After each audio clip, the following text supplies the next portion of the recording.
Hey church, this is Pastor Colin for our final number 4 Be Ready mini videos and just little daily encouragements that I've been doing.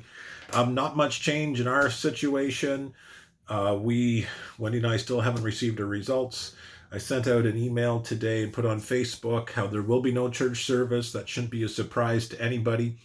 And, I really would encourage you to be praying for our leadership as we discuss sort of the implications. And just, there's just lots of challenges as people sort through what this new reality is, or at least this interim space and interim reality is. Trust you're doing well. So just getting into it, if you recall, we're in this mini series on be ready. Christ is returning, be ready. Not saying because of he's coming back because of coronavirus, anything like that. We just were in the series with Matthew, and it makes perfect sense to just keep going on. There were these 4 illustrations or parables that really excited me, and I hope they excite you because they describe what Jesus says about be ready, and be prepared in the midst of tumultuous life, how to live for him. And just as a quick update of just a reminder, you probably have the videos right in front of you that you could just click on if you wanted to, but here's the quick updates.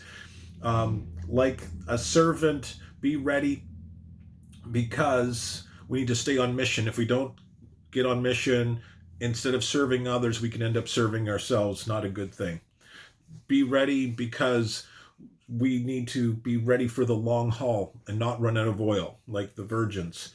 Yesterday, be ready in the sense of developing, growing in impact, what God has given to us, skills, talents, abilities, ministry, people around us. He expects our lives to matter and expects our lives to grow in impact. And he says the people who are being ready for my return are the ones who are taking what they're given and growing it and using it for his glory.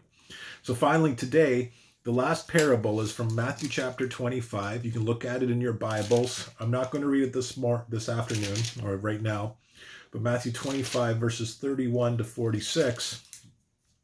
And here it is. Verse 31 says, when the Son of Man comes in his glory and all his angels with him, he will sit on his throne in the heavenly glory, and all the nations will be gathered before him, and he will separate the people from one another as shepherds separate the sheep from the goats. The sheep will be on the right, and the goats will be on the left. And to the sheep on his right, he says, well done, good and faithful servants. Because I was hungry, you gave me something to eat. I was a stranger, you invited me in. I needed clothes, and you clothed me. I was sick, and you looked after me. I was in prison, and you came to visit me. And they said, when do we do that?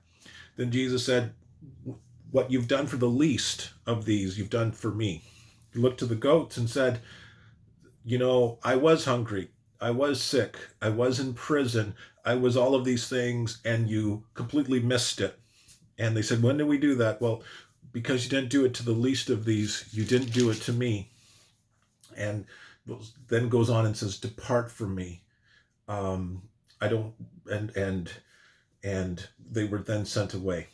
And it says they were sent into eternal punishment. So very dramatic and very drastic.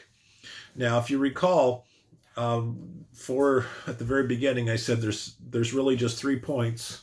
What does it mean about being ready? What am I doing about getting ready? And number 3, I was challenging you at the beginning on Monday, or maybe it was Tuesday, to think about, well, what does this mean about faith anyway? Faith and salvation, the bigger picture of things. And I told you to wrestle with it. And I'll get to that very shortly, but first just let's look at the sheep and the goats. Have you ever seen a field filled with horses and cows, and sometimes from a distance it's hard to figure out which is which? Sheep and goats is far worse. Now, I'm no expert, and I certainly can tell the difference between a sheep and a goat, but if you just look at the hillside, and if they're both there, and you got spotted goats and spotted sheep, or you can have the same color of sheep and goats, it's like, wow, it's kind of hard to notice the difference. On the surface, it kind of looks all the same, Once you get closer, you can say, oh yeah, that's definitely a goat. Oh yeah, that's definitely a sheep. Oh yeah, for sure. That's just a kid. That's a lamb, all that type of stuff. And we can figure it out. But from a distance, they all kind of look the same. They all kind of from the same genus, maybe, or family. I forget some of those scientific terms. And here the parable says Jesus returns, he sits on his throne, and he looks at all the nations and the people of the nations. And although sometimes that all looks the same, to Jesus, it's very different.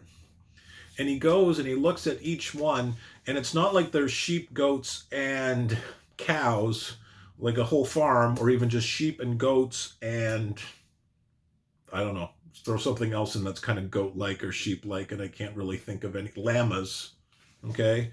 It's sheep or goats, one or the other.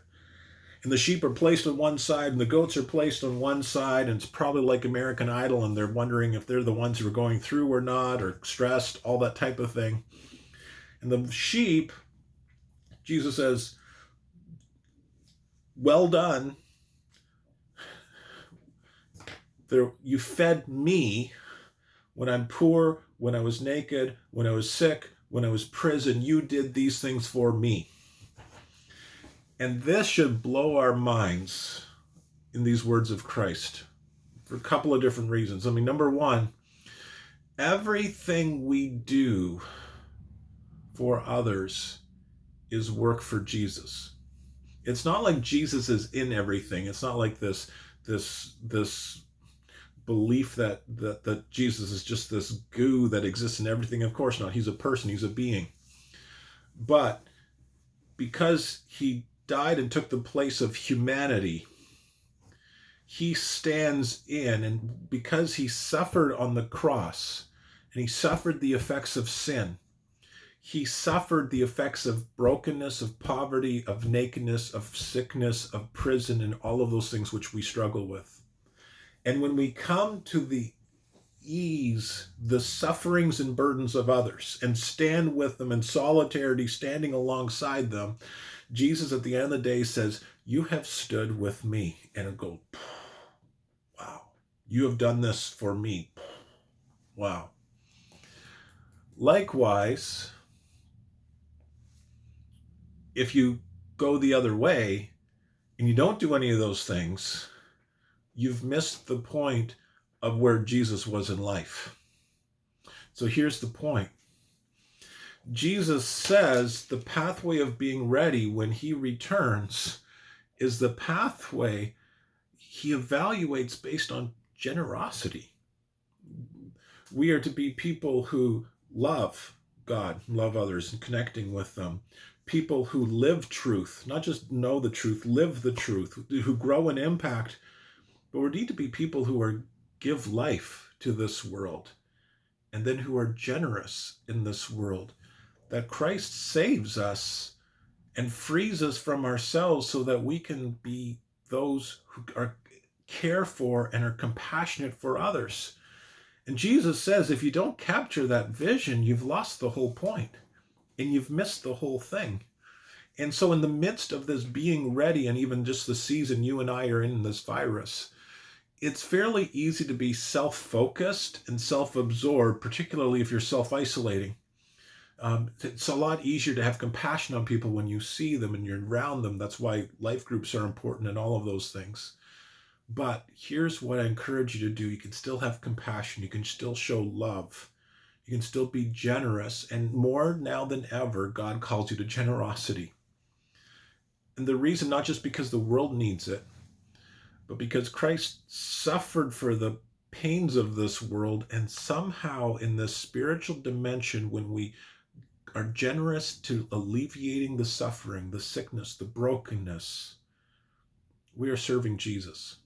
You're not just making a difference in this world, you're actually serving Jesus, and Jesus says that counts for all eternity. Final thing then. So what does this whole thing say then about faith? And really, we need to look at these parables, and they're just as true as Paul's words that say, for by grace are we saved through faith. I believe absolutely both. Because just think of these parables. All of the servants, or all of the sheep and the goats, and all of the virgins or the stewards, They all knew the same information about Jesus. They all believed the same information about Jesus. They all believed that Jesus was going to return. They all believed in eternity. They all believed they could sign likely the ticks that would make us sometimes what we think is part of the inner circle. Oh, check, check, check, check, check. But Jesus' evaluation was different. It wasn't just what they knew in their heads, it's what they lived in their lives. It's not that what our lives do saves us in any way. But here's the truth.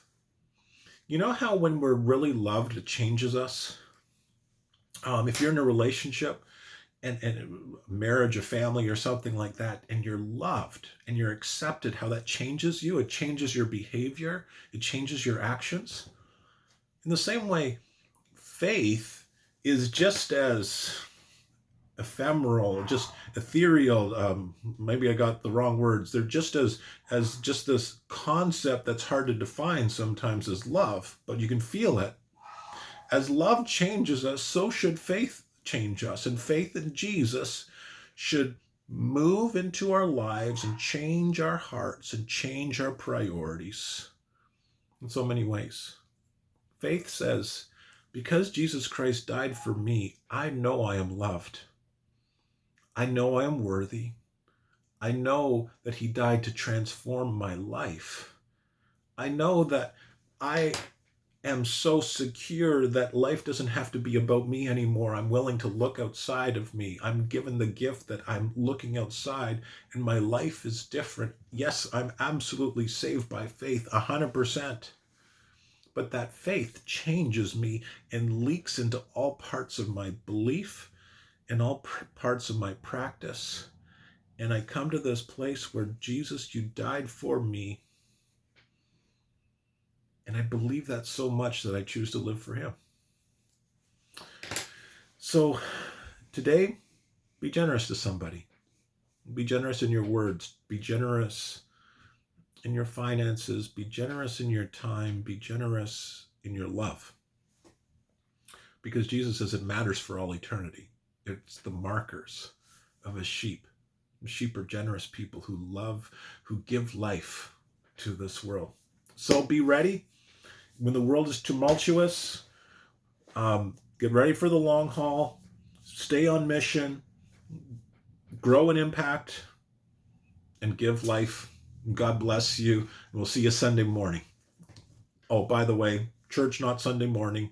We'll be gathering. I'll do a video, send it out on Facebook and via email Sunday morning. So, and please give me a call if you need me. Phone one of your, this weekend, love if you could spend some time, phone somebody from the church and encourage them and say, hey, I missed you, all that good stuff. God bless.